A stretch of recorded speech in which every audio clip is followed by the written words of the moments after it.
Ассаламу алейкум, баарыңыздарга Даамдуу Тайм каналына кош келипсиздер. Бүгүн сиздер менен мектеп чакты, балалыкты, студенттик кездерди эстеткен аябай күсүрөк сонун болуп чыккан сочникелерди жасайбыз. Сиздерге дагы милдеттүү түрдө жасап көрүүнү сунуштайм. Керектелүү жазыктардын баарын жазып көрсөттүм жана бышырганда кеңири айтып кетем. Биринчи сочниктердин камырын жасап алуудан баштайбыз. Ал үчүн идишке 200 грамм же 1 стакан кум шекер, 200 грамм сметана же ылсым каймактын пайызы 20%, 15%ын колдонсоңуздар да болот. Венчиктин жардамында жакшылап аралаштырып алабыз.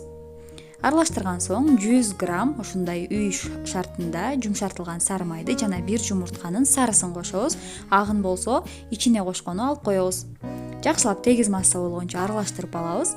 Тегиз масса болгон соң унду электен өткөрүп элеп баштайбыз. Жалпысынан менде 450 грамм ун кетти, башкача айтканда 3 стакан толо. Электин жардамында элеп, бир кашыкта разрыхлитель, бир чымчым туз кошуп, камыр жууруп алабыз. Камыр өтө жумшак, бир аз колго жабышкан болот. Эгер разрыхлитель жок болгон болсо, сода колдонсоңуздар болот. Бир чай кашык содага мен сыңары мына ушундай 6% уксусту кошуп эритип, жыт чыкпоосу үчүн кошуп жиберебиз. Өзү негизи разрыхлитель колдонуу сунушталат, аябай жумшак кылат камырды жана жыты чыгып калбайт. Бир чымчым туз кошуп, өтө жумшак камыр илеп алабыз.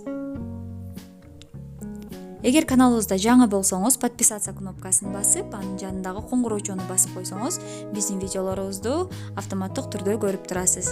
Видео сизге жагып пайда берген болсо, лайк басып, комментарийге ой пикириңизди жазууну сунуштайбыз.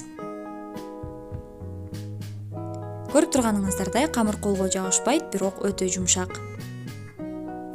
Бетин жаап, 5-10 мүнөткө тындырганы же болбосо ичин жасаганга чейин коюп турабыз. Ал учурда ичиндеги начинкасын жасап алабыз. Ал үчүн жанакы алдын ала алып койгон жумуртканын агы керек болот. Кашыктын учунда туз салып, венчиктин жардамында жакшылап көөртүп алабыз. Мына ушундай көөргөн соң 3 аш кашыкта кум шекер салып, дагы да аралаштырып алабыз. Начинкасына быштактын түрүн колдонсоңуздар болот, бирок эгер быштагыңыздар сулуу болгон болсо, суусун марлиден өткөрүп, агызып алганыңыздар оң. Себеби сулуу быштак бышырган учурда ичине агып, эзилип кетиши мүмкүн. Ошондуктан быштагыңыздар кургак болушу жакшы. Мен мына ушундай суусун агызып алдым, ушундай кургак быштак болду. Жумуртканын агынан жасалган аралашманы кошуп, бир кашыкта толо ун кошуп, бир кашык сметана кошуп, менде сметана жок болгондуктан кошпой бышырдым. Эгер болсо кошсоңуздар аябай ичи даамдуу болот. Жакшылап эзгилеп аралаштырып алабыз. Начинкабыз даяр.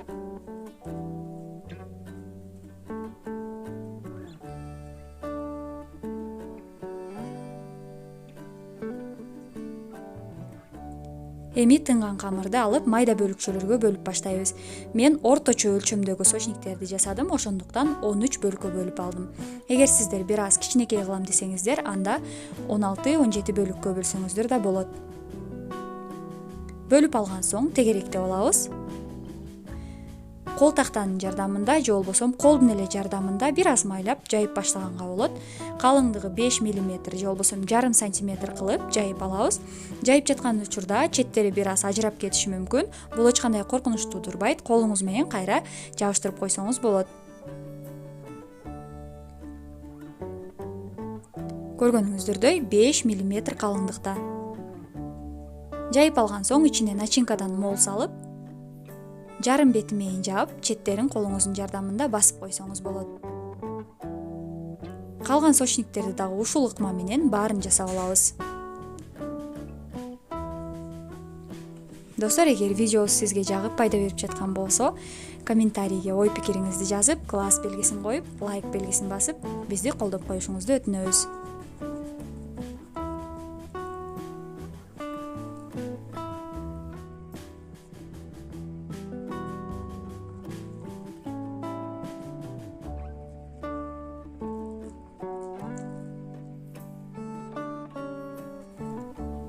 Сочниктерди духовканын листине тизип, астына пергамент кагазын төшөбөсөңүздөр да болот.